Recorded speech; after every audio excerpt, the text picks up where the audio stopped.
Parliament సమావేశంలో post office బిల్లుపై గౌరవ ఎంపీ సత్యవతి గారు మాట్లాడుతూ దేశవ్యాప్తంగా భారతీయ తపాలా వ్యవస్థ విస్తృతంగా అందుబాటులో ఉన్నప్పటికీ ఈ కంప్యూటర్ సమాజంలో ఉత్తరాలను ఉపయోగించుకోవడం చాలా కష్టంగా మారింది. ఇటీవల ఎక్కడ చూసినా కూడా ఇంటర్నెట్, మొబైల్ ఫోన్స్ ద్వారా సమాచారాన్ని అందిస్తున్నారు. దీంతో పోల్చుకుంటే ఎక్కడో గ్రామీణ ప్రాంతాల్లో తమ పోస్టల్ సేవలు ఎక్కువ వినియోగించుకోవడం లేదు.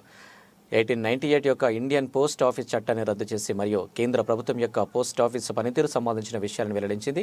కేంద్ర ప్రభుత్వం ప్రత్యేక పోస్టుల అధికారులు మంజూరు చేసి పోస్టు ద్వారా లేఖలు, తపాలా స్టాంపులు జారీ చేసే ప్రత్యేక అధికారాన్ని పోస్ట్ ఆఫీస్ కలిగి ఉందని పేర్కొంది. పోస్టల్ ద్వారా అనేక సేవలు నిర్వహిస్తున్నప్పటికీ ప్రజలకు అందుబాటులో ఉండే విధంగా పార్లమెంటులోని బిల్లు ఆమోదించాలని మరియు అధికారులు పోస్టల్ సేవలు ప్రతి ఒక్క లబ్ధిదారులకు ఉపయోగించుకునేలా చూడాలని అన్నారు. Dr. B.V. Satyavati. Thank you, Speaker, sir. Please. Thank you, Chairperson, sir, for giving me the opportunity to speak on a very important bill, the Post Office Bill 2023. Speaker, sir, the bill, it haven't been any amendments to the Act in the last 125 years, a colonial era law, and I appreciate the introduction of such an essential piece of legislation in the Parliament. I would like to share a few of my observations regarding the measures taken by the Centre in this regard. Honourable Chairperson, sir, here are some of the points. The bill increases the authority of the central government to intervene in situations involving vital aspects such as security, fostering friendly relations with foreign nations, maintaining public order, responding to emergencies, and ensuring public safety. And more specifically, the bill allows for the interception, examination, or temporary detention of any item in transit through the postal system under the aforementioned circumstances. Such a provision can be a game changer in terms of countering illicit smuggling and unauthorized transportation of drugs and contraband products via postal services. Chairperson, sir, the prescribed norms of using address identifiers and use of post codes, which is a combination of numerals, letters, or digital code used to identify a geographic area or place, and to facilitate the sorting and delivery of items while encouraging innovation, would also aid in minimizing security threats. Chairperson said, thus I applaud this proactive approach to addressing the evolving nature of threats and risks associated with the postal network. And the next, Chairperson, sir, the second point is flexibility in pricing. So in 2021, the courier, express, and parcel CEP market in India, it reached 3.9 billion pieces.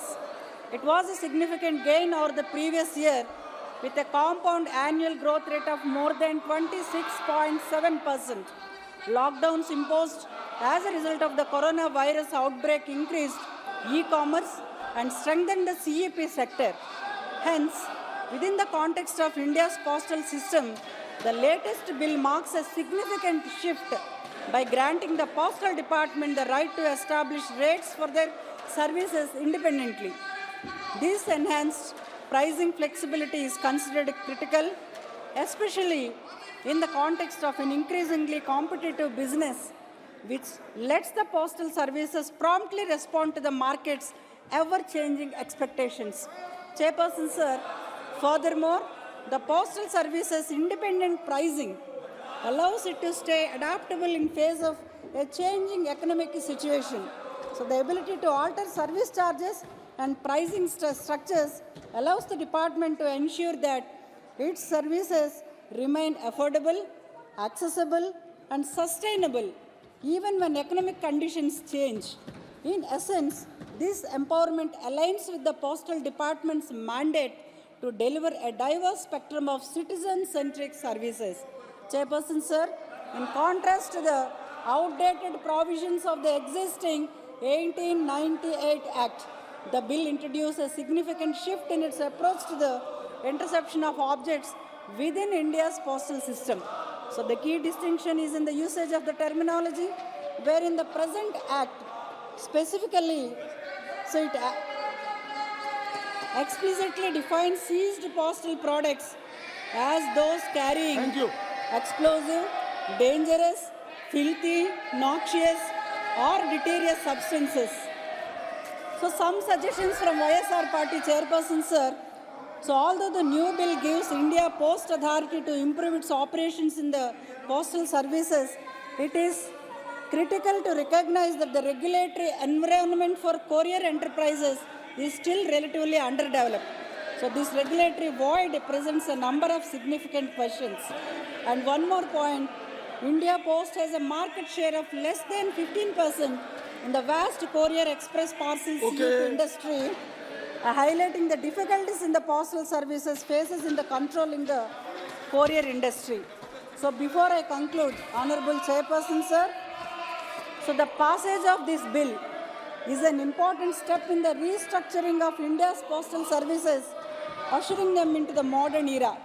So by repealing outdated restrictions, this act guarantees that India's postal industry stays dynamic and inclusive, successfully adapting to the changing requirements of its varied population.